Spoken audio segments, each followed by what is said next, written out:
Aloha, and welcome to Sup FM, the podcast for stand-up paddleboarders everywhere. So with no further ado, let's get out on the water and on with the show. Here are your hosts, Nick and Simon.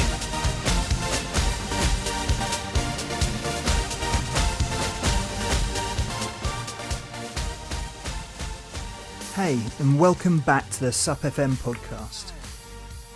It's Simon in the chair this week with an episode featuring British paddler Samantha Rutt. And this wasn't just a really interesting chat, but a very funny one too, and we covered masses of ground and talked about lots of useful stuff. So as a result, the show notes on supfm.show are slightly longer than usual. But if you are interested in any of the things that we discussed, then you can check out more details there. So here's this week's interview, and I hope you enjoy it as much as I enjoyed recording it. So today on Sup FM, we welcome British paddler Samantha Rutt. Samantha's well known on the UK SUP racing circuit and has competed in races across the UK and Europe and is coached by Seychelles of Paddle Monster fame. She recently joined the ranks of the adventure paddlers, having completed some really gritty sea challenges, and she's got some other challenges accepted and planned for the not too distant future. But Samantha is also an ambassador for the role that SUP can play to improve mental health, and particularly in helping to treat post-traumatic stress disorder, and specifically the complex PTSD, which she was diagnosed with a couple of years ago. So, Sam, welcome to SUP FM. Hi, and welcome, and thank you for having me. You might need to cut that. Well, that's perfect. That's perfect. We'll keep going. So, look, Sam, we've got loads that we can talk about, and some really interesting stuff. But before we get into it, we have had loads of new paddlers join our tribe this year. Can you remember the first time you stepped on a board, and what was that experience like for you? Yes, I can. And I don't think it's the experience that people normally have when they take up paddleboarding. My background is coming from mixed martial arts, and I'd sustained quite a bad neck injury. I'd broken the disc in my neck, and I'd lost quite a lot of the use of my arm. Me and my husband had a surfing holiday planned for Portugal, and not wanting to give up, which is, I think, something I'm kind of known for, we decided to go just to enjoy the sun, just to be close to the sea. So we kind of got to Portugal. It was heartbreaking seeing everyone surfing, and I thought, I saw this sign for paddleboarding. I thought I'll give that a go because at least I'm on the water. So we got the lesson booked. I knew very little about paddleboarding at the time, and we turned up at the beach. Really old wetsuits. It was really windy. Just me, my husband, and a surf instructor who didn't look very impressed that he was teaching us to paddleboard. I think he wanted to be in the surf. So after we went to collect our boards that had blown off down the beach, we was taken out onto this little lagoon that led into a river, and it was awful. I didn't understand how wind, at the time affected paddleboarding, and we were blown all over. I fell off so much, and I thought, this just isn't for me. Came back to the UK, didn't really think much about paddleboarding or surfing, but missed the ocean so much, and saw that Hunstanton were offering paddleboard lessons. So I thought, I'm going to give it one more go. I tried it on flat water at Hunstanton and absolutely fell in love. And I think that the rest is history. But I had an instructor who was really enthusiastic about paddleboarding, Alex, and I think that made all the difference from windy days in Portugal and a really grumpy Portuguese surf instructor. Yeah, it does make a massive difference, doesn't it, when the person teaching you is really enthusiastic. But you mentioned about MMA, and I must ask about that. How long were you doing that? It sounds incredible. I mean, I've started watching it. It's pretty brutal stuff, isn't it? Yeah, I think it gets a really bad reputation for being quite brutal and quite graphic. But the the way I liken it to, it's almost like chess, but with using the human body and kind of using martial arts as a way to do that. Mm. And it's extremely technical, but I think people just look at it and think it's just people just punching each other, but it's not. And I started. I mean, I've done martial arts for pretty much 20-25 years. I'd started with kickboxing and then started doing like realistic self-defense, training the police, training close protection officers in adrenal stress training. And I just started kind of down that route, and then found mixed martial arts. And because it's so many different disciplines mixed into one, it just really fitted me. I was getting ready for my first fight. It was two weeks before that I actually injured my neck. So I was a bit disappointed by that, and it's taken me a while to get back. But I'm back doing Brazilian Jiu-Jitsu, which I love, although we can't because of COVID at the moment. It's been nice to kind of get back to doing that. And there's some real affinities, because martial arts is about sort of flexibility and technique, and I guess, you know, there's so much of that involved in paddling, particularly the racing. I mean, it sounds like you're very competitive. How did you first get into the racing? I think I'm not very competitive, as in I really want to beat another person. I did find that with MMA. It was just about self-development and self-improvement for me, and racing's the same. I started off doing like a kilometre, and then I wanted to see how fast I could do that kilometre. And being in Norfolk, there was nobody to race train with, so I'd have to drive off to Poole to find out a bit more about this SUP racing, and just kept trying to push myself, and I think that's just naturally how I am. I think from an early age, if anybody said, you know, most people like to go for a walk, I like to run from point to point and get there as quickly as possible. I don't always take time in between to do the slow stuff. So tell me about your first race. Was that down in Poole? No, it's at Central SUP, and it was on the Right. the Nash One designs. Mm-hmm. And I turned up with I had a surf shape at the time, like a bamboo, really cheap board, a paddle that was like a shovel, way too long for me. And we kind of turned up, and everyone went through all the, you know, the route we'd be racing. And when they asked about the categories, and they said, like, who's here from the surf shape, there was only me that put my hand up. So I was like, oh, brilliant, I've got first place at least.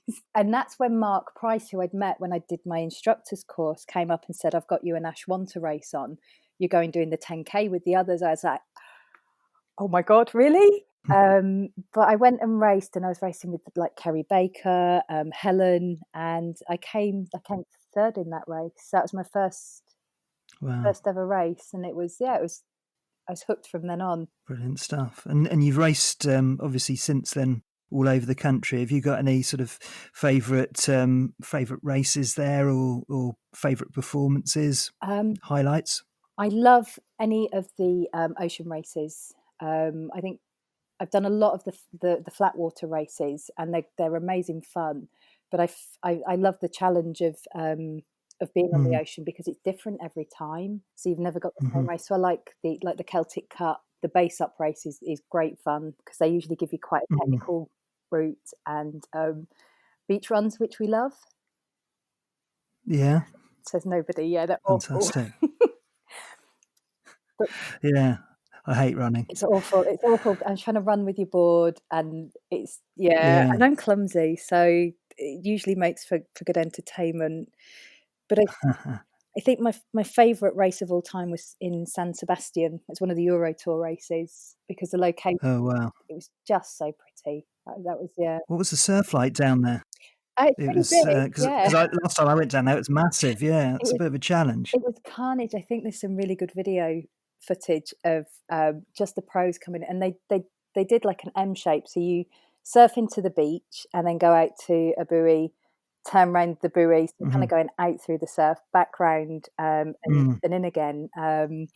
So it was. I think there was a lot of carbon fibre boards with holes in at the end of that. I bet there was. Injuries, wow, it's a bit scary down there. And you've done some other really nice races as well. You did the Glar Glar in Annecy. I love that area. I've spent a lot of time down there. How was that one? It's amazing. I really there's part of me that really regretted racing that race because the scenery is unbelievable. But I was Mm. really fortunate that I'd met Benoit, who organises the Gla Gla, on a downwind clinic in Fuerteventura. And he kept saying, come along, you'll enjoy it. So we went this year, and it was, I think it's everything that everybody describes it as, and then more. Mm. Do you think you'll do it one year?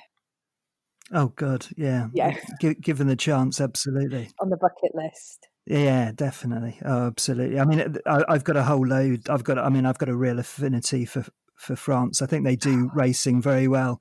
Even when I was running, they've got a marathon called the Marathon de Medoc, where you kind of you do it in fancy dress, and you've got the choice of when you go to the refueling stations, whether you have like the isotonic drinks or whether you have like a glass of wine. I So love the they've got things properly sorted. You're doing And it wrong. there's a race that yeah, exactly, totally. And there's a race down south, which is in a place called Millau, which is there's this like massive bridge that's been built, and it's like a huge sort of French landmark now, and it's down the Tarn River. And there's a little. I mean, it's a proper race, but there's it's for racing boards as well, and I've really got my eye on that. But yeah, Gla Gla, that just looks incredible, and that landscape is just so spectacular, particularly in winter Breathtaking. as well. Yeah, and we kind of geared ourselves up for it being really cold. And I was wearing a winter wetsuit, and I was so hot. And I wish I'd taken Sunny's advice, because she was wearing like a long jane. But I really Mm, overheated. You wouldn't. I mean, the water temperature's cold, but the day was just blue skies. The sun was mm, out. It was 600 people on the start line. It was really breathtaking. yeah, absolutely special. What was the distance of that one? 16 kilometers. So yeah, you would have got very hot in that. Yeah, and I'm kind of used to knowing how much hydration I need for different distances, and I think I underestimated just how hot I'd be. You just presume it's going to be cold, but it wasn't. Yeah, Yeah, yeah, wow, blimey, always yeah, the way. I'm jealous. You kind of mix it up a bit, don't you? Because I know you enjoy the odd wave as well. And I think in Norfolk, you've probably got the same sort of size waves that we have in Dorset. It's not like Nazare or Jaws quite, but it's still kind of quite an enjoyable experience when everything's sort of going in the right direction. Yeah, it's lovely. I think it's been the one thing this year that it's been nice to have the confidence to know that my neck's stable enough that if I have a wipeout, it's going to respond the way Mm, it used to, or the way a normal person's neck would. The surgeon that I was seeing about my neck was concerned that the disc might move backwards towards my like spinal cord, because it hadn't compacted mm, down properly, but it's kind of all compacted in place now. So he kind of said that there's no reason you can't get back to doing what you was doing. So I picked up sup surfing, because I'd always been like a regular surfer, and I find it so much easier sup surfing because I'm already stood up, and yeah, I'm absolutely. not a great surf like a great surfer, but I just love being out in the waves. It's just so good for your mental health, and it's good fun. But yeah, they're not big waves, and then they're very mellow. We do get some dumpy ones a little bit further around the coast, but I just want to go out when it's fun and clean and enjoy it. Mm. You get some nice ones in Dorset. We do Yeah, get some nice ones. Although we've had a lot of wind recently, but I yeah. think it was the just the day before lockdown, we had a beautiful clear day. Everything was coming in at the right direction, and basically the world and his wife was there in the lineup there, and Sounds like just here. having a fantastic morning. Yeah, Yeah, I love. oh, absolutely wonderful, Yeah, that sounds like that. We're here with like the locals were all out, and it was a nice day. Blue skies, clean waves. fantastic, nothing better. Yeah. Um, so sort of moving on to your burgeoning adventure career, you've recently been up to Scotland, and we'll talk about that in a second. But you were the first woman to paddle the Wash. Um, Yeah. that can be quite a challenging body of water there. Could you just sort of explain where it is and how that went? Yeah, it's kind of my local area. It's where I spend a lot of my time paddleboarding, and we've got a little local legend called Martin who I'd known's paddled it before. I think it's Europe's largest estuary, and it kind of Mm. it's like a square between Lincoln and Norfolk, and it runs into in through King's Lynn. And I think sailors have said that they've sailed boats from California all the way to England, and the Wash has been the hardest bit of water to actually sail across because of the way the kind of water flows in. It can be really choppy. I think we get whirlpools. I think we've had quite a lot of boats sunk in that area, and I've heard all sorts of local horror stories that everybody tells you when you've got this idea to go from one side to the other, which is what I really enjoy. Of kayaks being turned over, and Mm. the currents are so strange, and all sorts of sea monsters we have. Our own Loch Ness, I think. Here be dragons. Yeah, we get whales quite a lot because the channel's quite deep. We get quite a lot of sharks as well. So it was, I tried to Wow. not let stories like that put me off because I quite like being in and out around nature. But I had to be really Mm. patient with crossing the Wash because you do need to get the conditions right. And I'm very fortunate that I'm friends with people that work at the RNLI and people that have lived there their whole lives. That kind of helped me pick the right day. So Yeah. we set off from Skegness, and it's only 24 kilometres, but it was the first time I'd ever kind of experienced paddling. Well, I'd say that I'd paddled quite away from the coast into the Wash previously, but from the Norfolk side. But it was just amazing, and I felt really elated once I got to the other side, like a sense of achievement. I Although bet. Yeah, I bet. my husband came with me, and I think for the last 10 kilometres he was swearing at me. It was hard work for him. But he'd had a Costa coffee and a Red Bull before setting off, and I thought it's probably not, Oh, there you go. not the right nutrition for doing that. But yeah, No. it was good fun. Fantastic. And then you decided to take on a much smaller challenge than that, which is paddling the channel, Yeah. but not only paddling the channel, paddling back. And I know that was planned for this year, and I was kind of following your progress and your training, but unfortunately, you hit a bit of a problem with that one, didn't you? Yeah, and it's an unfortunate one because nobody's ever paddled to France and back again, and no boat charter companies actually worked with anyone doing that. I'd paid a boat charter company to kind of do all the paperwork, plan the route, kind of that side of things, and so I could just focus on training. And it soon became apparent, like I think in the couple of weeks leading up to when my challenge was due, that the logistics of needing permission from France weren't going to be as easy as the boat charter company thought, because you're allowed. It's the same with the swimmers. You're allowed to leave UK water and head towards the French coast, but as soon as you're leaving the French coast, it's strictly prohibited unless you've got permission for an unorthodox crossing, which it's classified as. It's been really difficult this year because of the migrant crisis that we kind of face, with a lot of Yeah. people in the water and a lot more movement, and also with Brexit and how that affects things.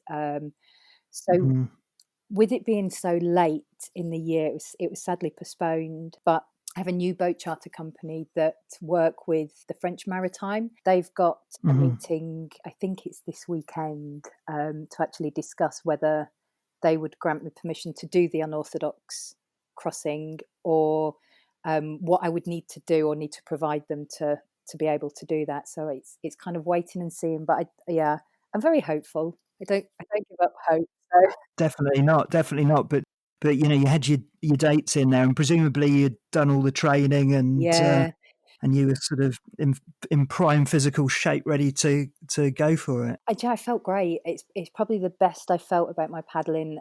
I'm really fortunate that I got to meet Seychelles in San Sebastian. Me, her, Ginny, and Helen all shared an apartment together, and just had Oh wow! such a fun time. And we kind of got talking, and she had a very similar neck injury to me that year, so we share tips, and she helped me with some traction, and we talked about supplements, and I think we just became really good friends as well. And she was doing the training for Paddle Monster, and I ended up training with her and she's so experienced when it comes to endurance paddling. She's done the 11 cities. She held the record for 24-hour paddle. So she helped me think about all the things other than just the cardio training. So we did some long 40-kilometer paddles, but she also broached the subject of like if you need to go for a wee when you're doing a 12-hour paddle and how you do that, and because all these things I was like, I just can't, I'm not going to wee, I can't wee in my wetsuit. Not sure if I can say this, but it's the kind of the reality that people might not think about, you know. Yeah, She helped me with my nutrition, all sorts. yeah. So yeah, Excellent, excellent. go. Well, yeah, yeah, there are lots of winging stories. I don't think we'll probably repeat them on here. You know, and it gets worse if you're doing something like cycling as well. God, Yeah. Well, I hadn't yeah. even thought about it in kind of my naivety. I was like, yeah, got my training sorted. I've got my hydration sorted. And somebody said, like, Mhm. what will you do if you need the toilet? And I was like, God, I have absolutely no idea. I hadn't even thought about that. So yeah, should always put in So, my notes. what's the solution then? And we can cut this out Yeah, maybe. no, But what's the solution? I'm intrigued. in her notes. So when she'd send me a training plan, there would be a comment under the long distance paddling. Just go pee. So to just go. If you've got to jump in the water to do it, just go. Or even if you're paddling, just go. And yeah, There you go. do it So do it in your wetsuit, which is something I struggled with brilliant. So surfing. The, yeah, well, this is fantastic, Samantha. We've already added some huge value to all of our listeners here.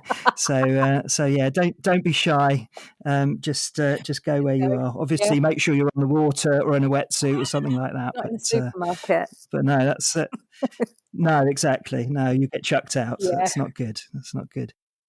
So Seychelles, I mean, she's quite a character. Obviously, you know, she's got, you know, real sort of practical experience of competing at the highest level, and the whole paddle monster model is so clever. I mean, we had Larry Kane on the other day, it's amazing. and you know. The ability of them to sort of for you to send your videos across and you know have your paddle technique being assessed is something that tends to be missing from you know the various sort of online stuff that's out there. I mean, you can watch any number of YouTube videos about technique, but it doesn't necessarily mean that it will map across to your own technique. Not at all.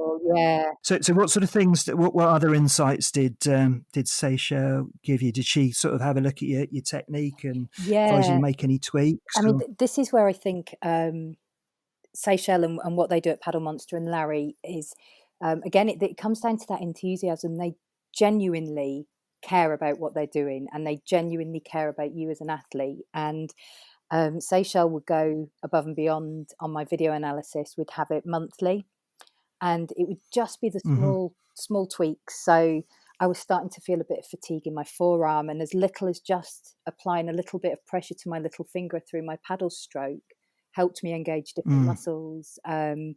You know, these are things that she's tried and tested herself, and you know, they they are so knowledgeable in what they do.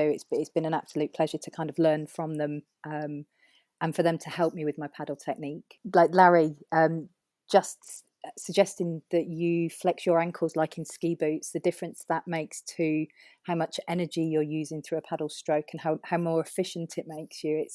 It's little things like that that you don't learn when you become a SUP instructor. Yeah, exactly. Yeah, and those little ergonomic Yeah, moves really make such a difference. It doesn't matter what sport you're doing, whether you're sort of swimming or running or whatever.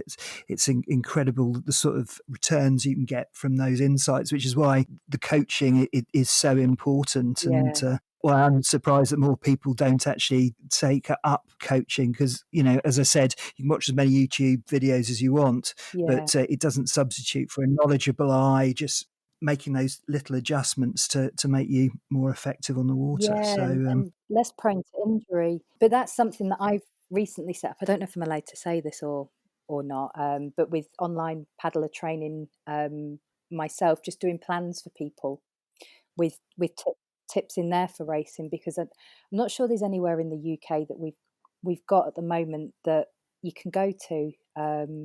to kind of get Mhm. just a bit more knowledge, but working with other athletes. Yeah, you can absolutely say that. We're not the BBC, Yeah. so yeah. If I wanted that service, Samantha, where would I go? Oh God, that would be the Barefoot Sup and Fitness, which I've kind of set up as a kind say a one-stop race training and coaching and fitness service, but I've kind of set it up to offer what I couldn't find when I first started out racing. Mm. All the information about the UK races, how to kind of structure your training around the UK races, so periodising it, and kind of tips Mhm. for racing in the UK, equipment you might need, what the races are like, but to also take regular paddlers that are enjoying paddling but want to do a bit more fitness based exercise, so interval trainings and kind of talking about heart rate zones and just encouraging people to do a little bit more exercise and to not be put off by training through winter, because again, I think like with all Yeah, sports, running, cycling, as long as you've got the right equipment and you're safe, paddling through winter can be such a pleasure because you've got more of the waterways to yourself usually. yeah. So trying to make SUP more accessible all year round would be wonderful. So I think if people have got a training plan that they're sticking to, it may encourage them to go out, which again is really good for the mental health because they're outside on the water, doing what we all love as water people. Mm.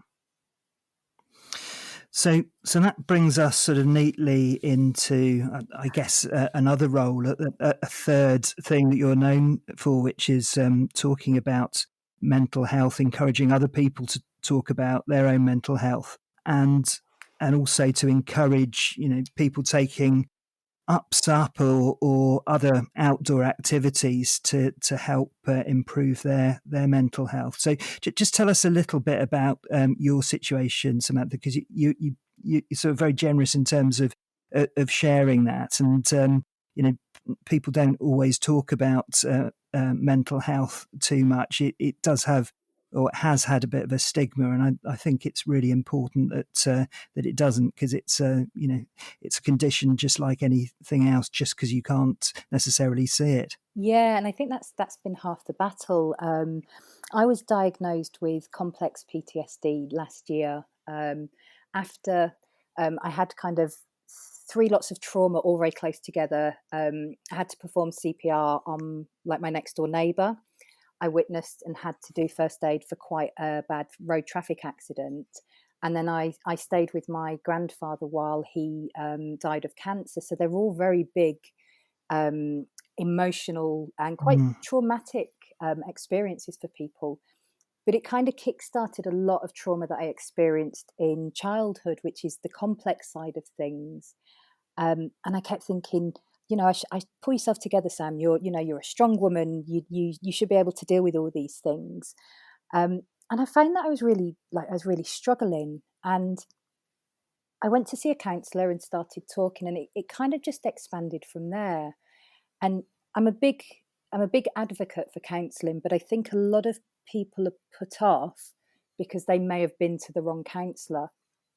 I mm, tried counselling previously because I'm trained as a counsellor, and as part of being a counsellor, you have to have a minimum of 40 hours of your own counselling. So I saw lots of different types of people, and some I feel like, "Joe, I really don't like talking to you. You make me feel quite judged," down to feeling really mm, open and comfortable talking about all sorts with a counsellor. And it's like personalities. You don't just go and pick a partner because they're on Facebook. There needs to be a mm. relationship there, so that needs to be with somebody that you feel that you can connect with.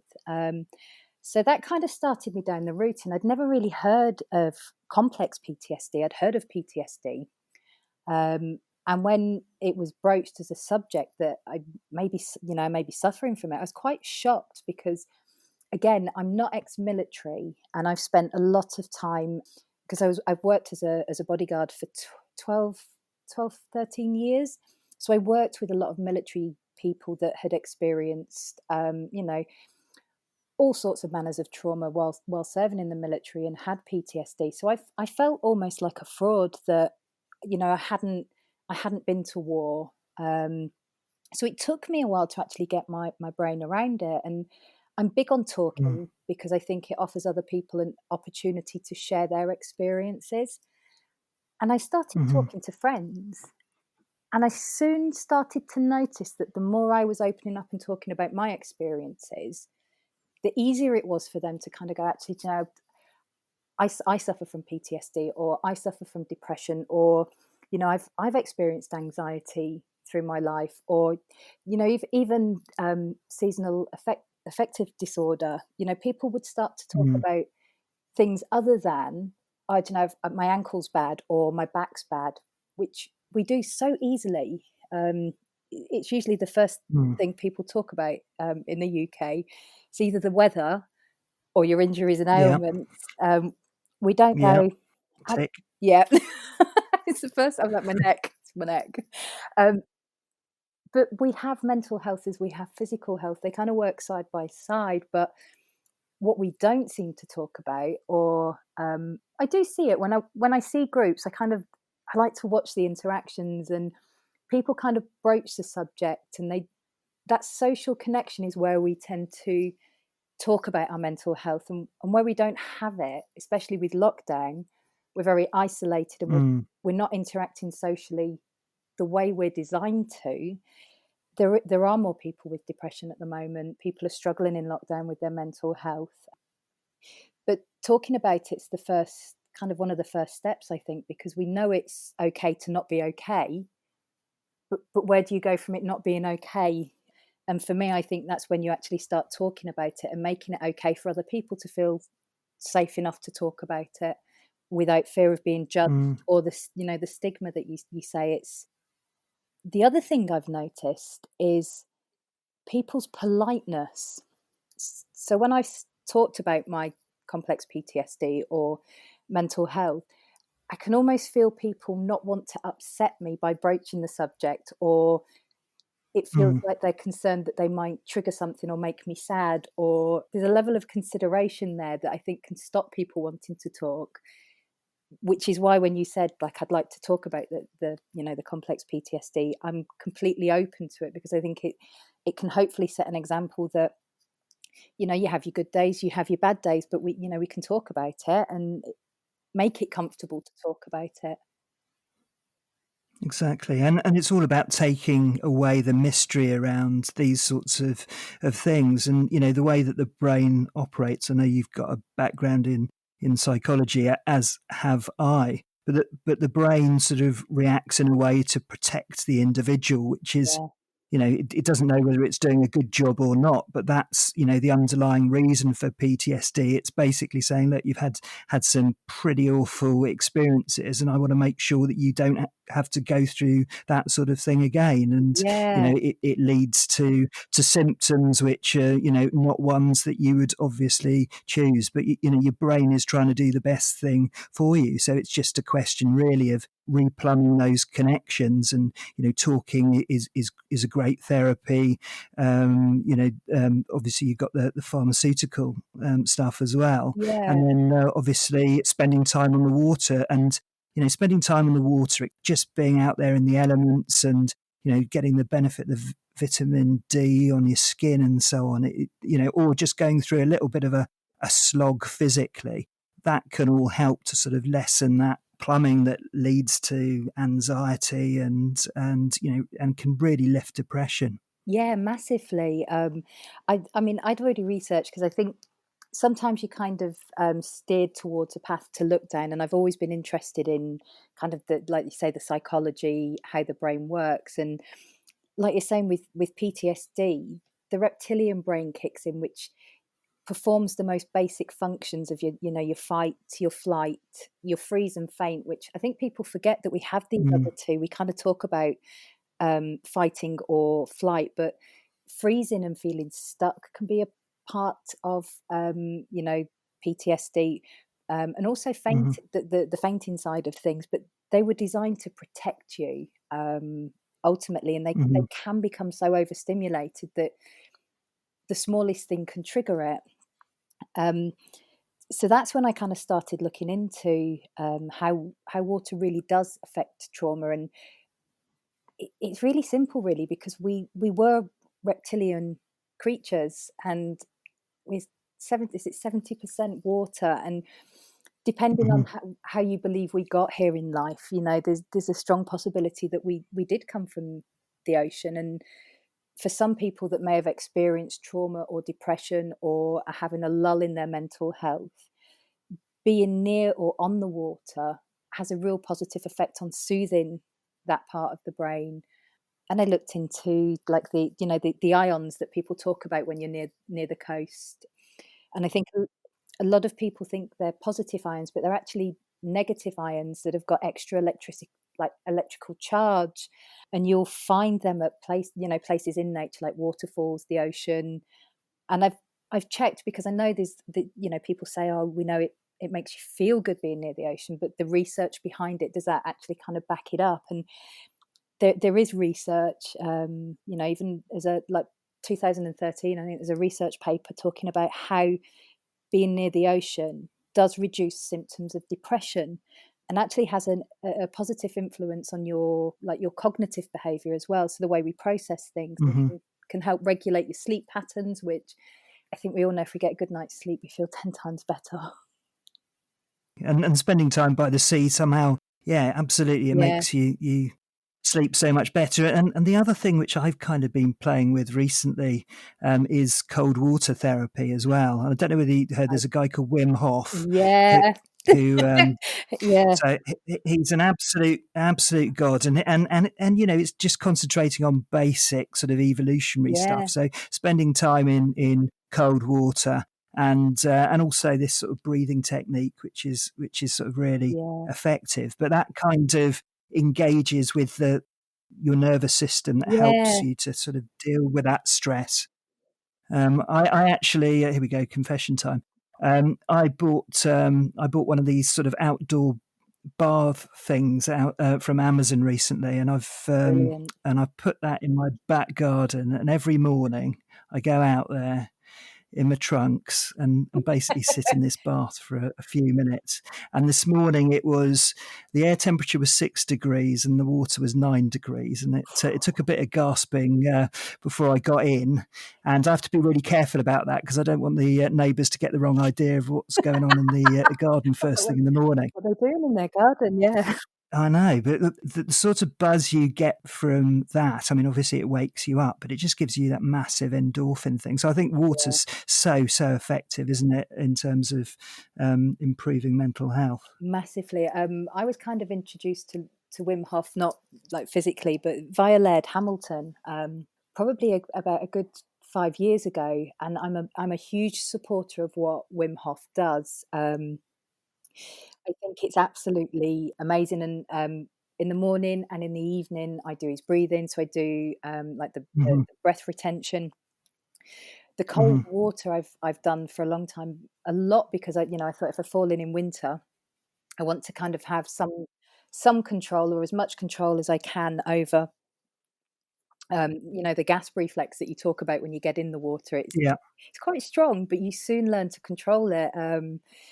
People laugh at me if I go for, like, I'll always be the cold shower in the swimming pool rather than the warm shower. But Hmm. yeah, it's your parasympathetic nervous system that it connects to, which again ties into the very fundamental kind of reptilian brain that you've got. And my psychologist, like fellow counselors that I've worked with, they're kind of starting to think about how this has an effect on people that have suffered with PTSD. So there is a link there. I don't think there's anywhere near enough research, but it's something that Hmm. I've found, if I'm quite anxious, or my brain's kicking in telling me that I need to be anxious when I've got no reason to be anxious. I've not got a tiger ready to jump on me while I'm putting my washing out in the garden. Mm. If I just I don't know, it's Norfolk, we might, it might happen. Yeah, it might happen. Yeah. If I just do some breathing exercises, it really helps soothe that part of your brain. And having an awareness that you've got that control, because a lot of times or certainly for me, I would feel anxious and just say, oh, I've got an anxiety disorder. I'm just anxious. But I was getting Mm. anxious at the most inappropriate moment, like putting my washing out, get the butterflies in my belly and think, why am I experiencing that? But now I'm aware why I'm experiencing it, and I know I've got this tool, kind of like toolbox now of things that I can do, like the breathing, cold water, Hmm. exercise, taking myself off to the ocean, meditating. I can pick them because sometimes they Mm. don't always work. I've found sometimes I can't focus enough to do the breathing, and I get frustrated with myself because I've not held my breath for long enough. So then I'll try and use something else. I'm like, yeah, need to do it for longer. That is incredible. I mean, the Wim Hof stuff. So, Yeah, so basically, you do the cycle of breaths. You breathe out, and normally, if you just try breathing out and then holding your breath, was it less than 10 seconds? I guess yeah, I can manage, but doing Wim Hof is amazing. You just go into a real kind of yeah, bit of a zen, and you get a little bit of a head rush. At least I do, anyway. yeah. But you definitely feel better afterwards. And you can't explain it to someone how it feels because your body feels charged. It's the only way I can explain it. And I'll feel the tingling. I'll feel like my body Hmm. warm up, and then afterwards on that last, if you do you do like three rounds, or do Yeah, you do more? yeah. On that third round, it's just so serene. Like my brain Mm. feels really calm, and it's a really lovely state. I think it's extremely clever how he discovered it as well. But that Mm. was based on trauma. Yeah, yeah, it was. So there's links there. It'd be interesting to see what research comes out of it. But it's good fun. Yeah, it's good fun to play with. Yeah, definitely. Yeah, don't be disappointed with your time. It's because I find that it sort of varies from day to day. But Yeah, I think the other thing, it's really interesting about how these sort of very simple things are, I don't know whether they're coming into vogue. I mean, I've found them very effective, but things like meditation and so on, some of these really sort of ancient things are coming back. yeah, And one of the things that I always say to people is that, you know, if we've been on this earth in our current form as humans for say 100,000 years, we've out of that 100,000 years, we've just been farming for the last 10,000 years. And, how long have we had technology for? A very short period. So basically, the majority of our time on this earth, we've lived here as sort of hunter gatherers. So we have been, we have needed to be able to react to saber-toothed tigers and all yeah, of that sort of stuff. So it's not surprising that our brains are set up, as they would have been, 90,000 years ago. And, it's not surprising that they react in these primitive ways to the sort of stresses that we encounter in our modern life. So anyway, yeah. there you go. There's my philosophical point I of like it. Yeah, the interview. it's true though. It's so true.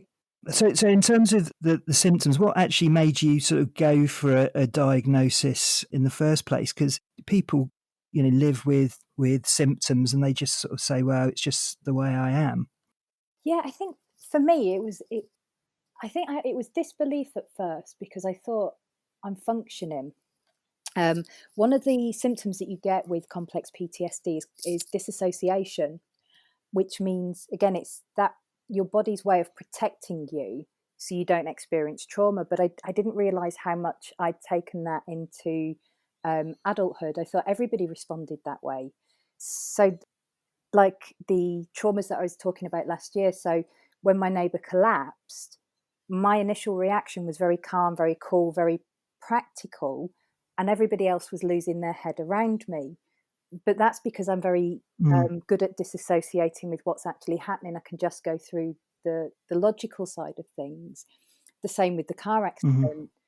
I went in very, very calm, um, dealt with all the situation, and wondered why people were just stood staring at me and not helping, and thinking, what's wrong? Why are these people not helping? And it wasn't until I started to question my behavior that I was the odd one out, that I wasn't panicking, I wasn't breathing. I'd completely disassociated to deal with what I was witnessing, that I started to realize that I've actually spent quite a lot of my time disassociated. So I'm functioning, Hmm.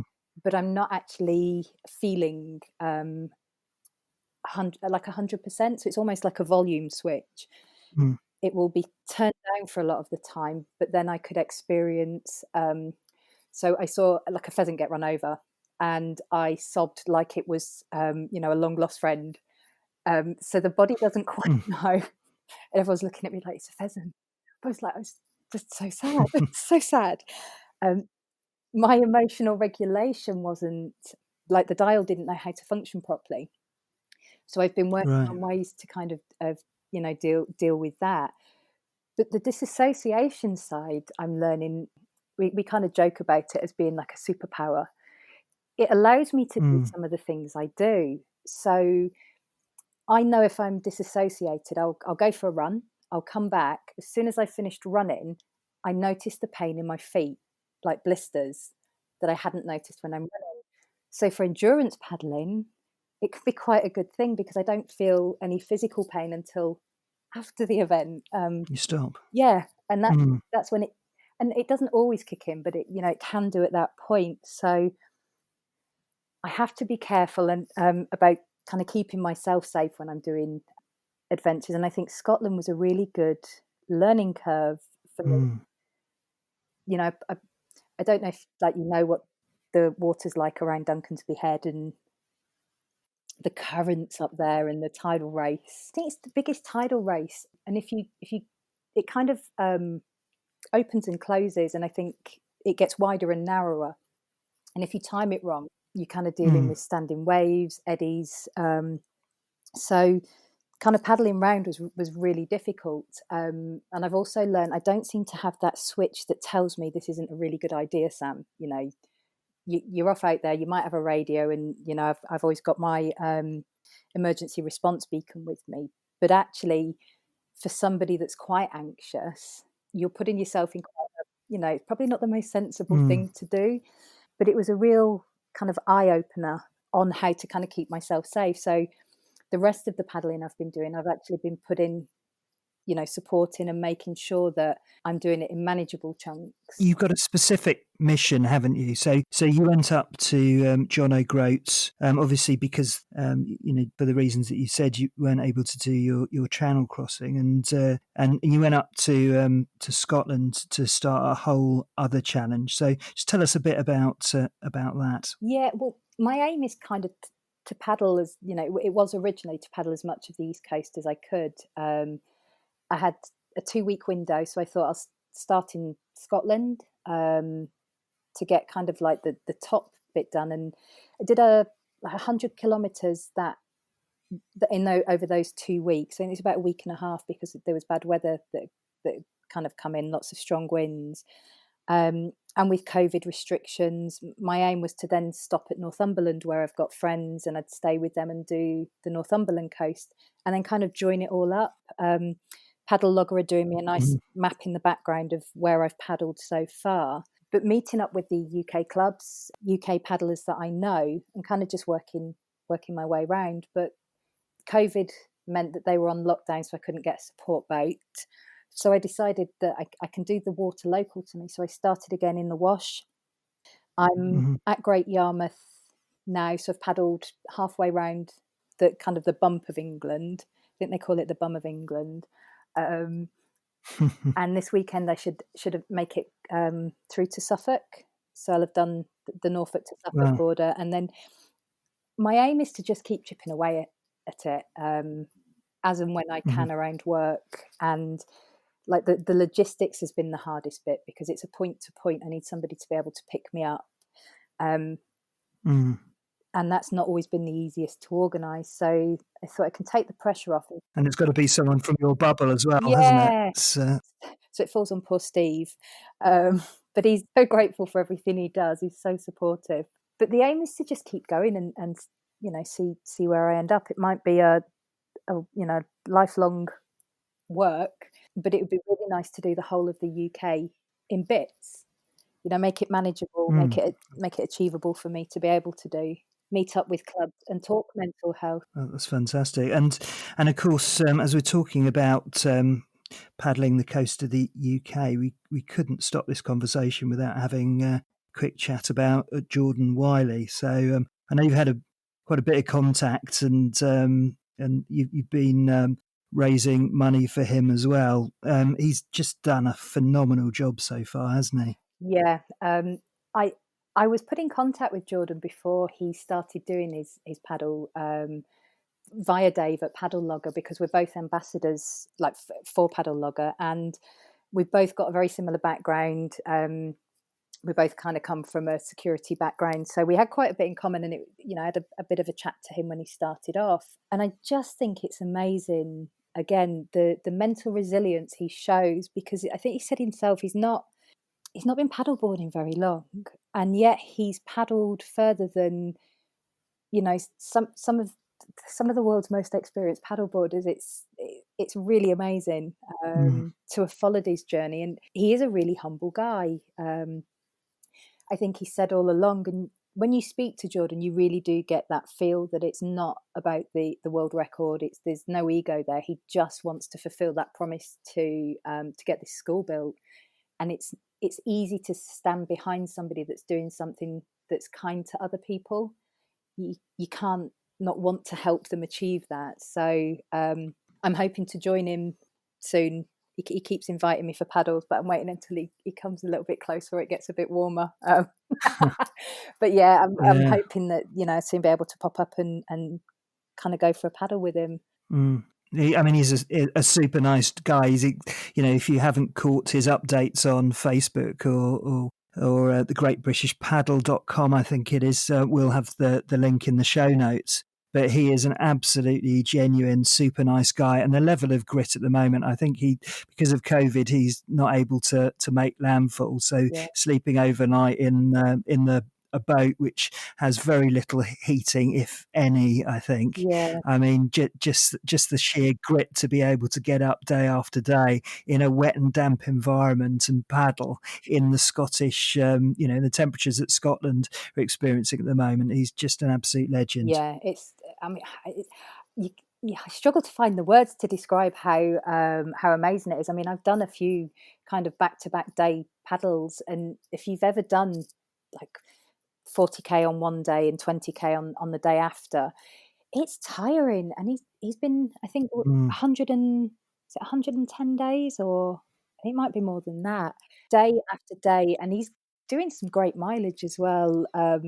It's huge dedication, and it's cold in Scotland. Are you talking? It is. I think he's in a dry suit now. But yeah, I donate him. So if you can see his morale's a little bit low, I'll message, and I know other people are doing this as well. But if he's going for a 10k paddle, I'll say to him, I'll donate £1 for every kilometre you do this evening. And he's kind of caught me out the other day, because he said he was going for a 7k paddle, and it turned into a 23k paddle. So got to do what you got to do. Yeah. So if it gives somebody motivation and helps them, that's it's good to do. Which is why we started the Pound a Paddle. Do you know Sarah from Sup Junkie? We're friends from racing, and I think we both kind of felt the same way. We thought, there's something here that we can do to help Jordan, and we've kind of started a little campaign on the side just to encourage people to donate the pound, because a lot of time, or I've found that people sometimes don't want to donate because they can't donate a lot.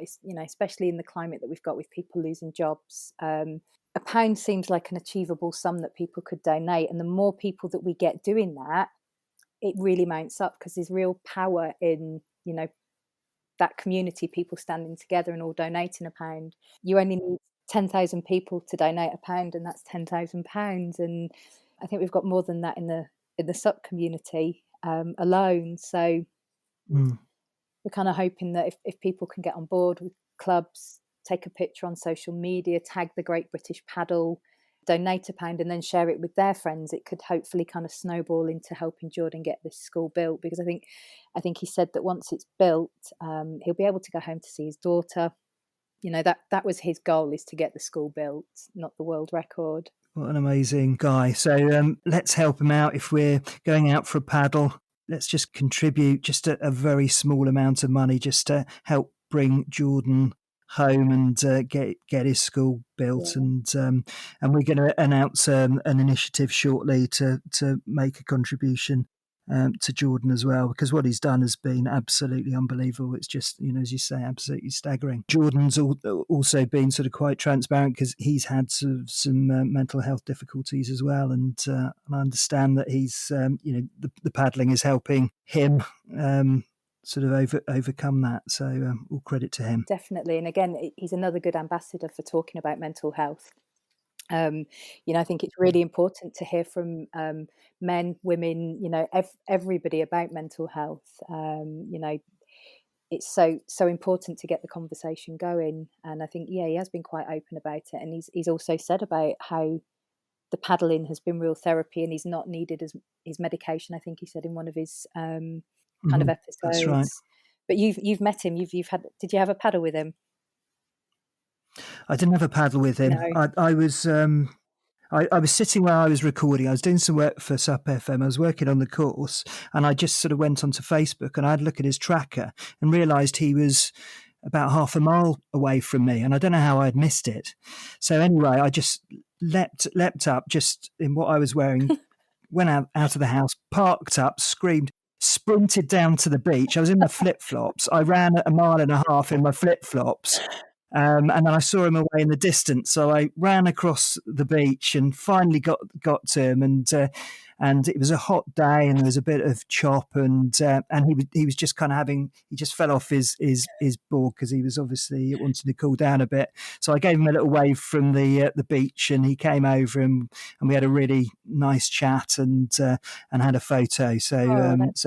And we have been talking about getting him on the show as well, but obviously he's got his focus on just putting one paddle in front of the other at the moment. Yeah.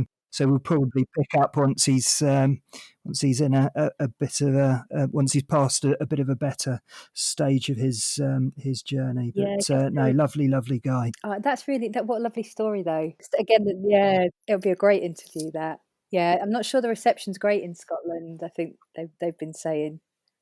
No, probably not. Well, particularly around Skye where he is at the moment. But anyway, we'll have to schedule that one. Yeah. So imagine in the future you've completed your crossing of the channel in 2 directions, and everything's gone back to normal, and money is no object whatsoever.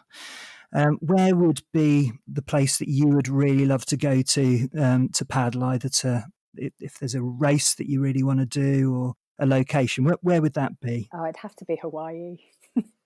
Yeah, I think the M2A is on everybody's list, isn't it? It's Hell yeah! It's the race. I'd need more downwind experience. But I've got friends out there. A lot of the people that I've been lucky enough to paddle with have done the race. So it's kind of like the ultimate like paddleboarders race. I would love.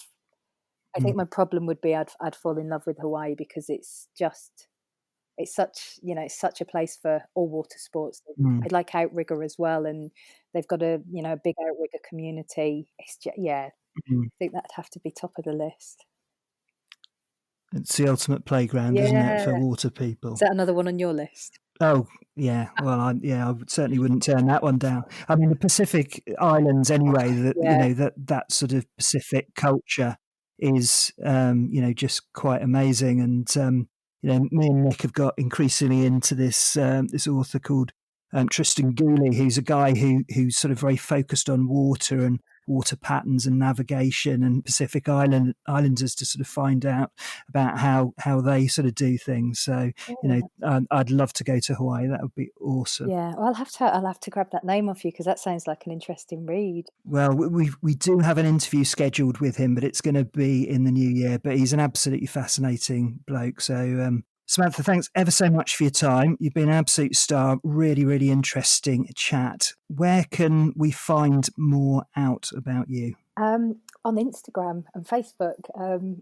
I've got an Instagram page under Samantha Rutt Ocean Adventures, and it's the same on Facebook. So that's where I'm kind of posting about mental health, my mental health, and kind of where I'm paddling.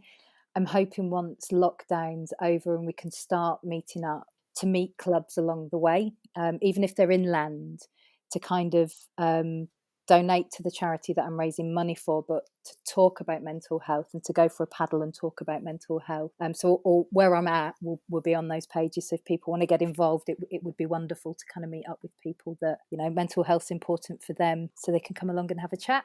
Brilliant. And we'll put all the links in the show notes. And one of the organisations that you're an ambassador for, which we haven't mentioned so far, is Black Dog Outdoor. Do you want to just say a quick thing about them? Yeah, they're a amazing organisation that based up north. But what they do is they completely volunteer their time.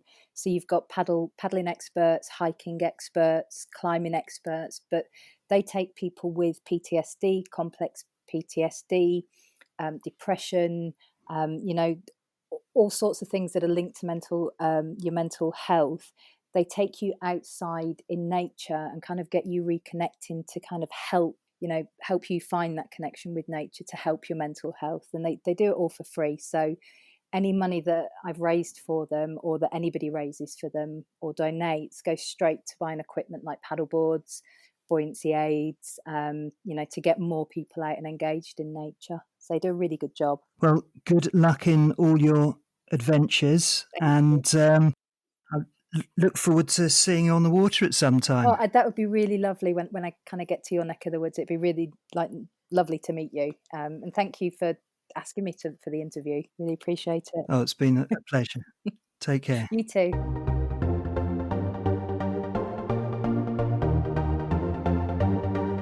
Thank you for listening to Sup FM, the #1 podcast for stand-up paddlers wherever you are.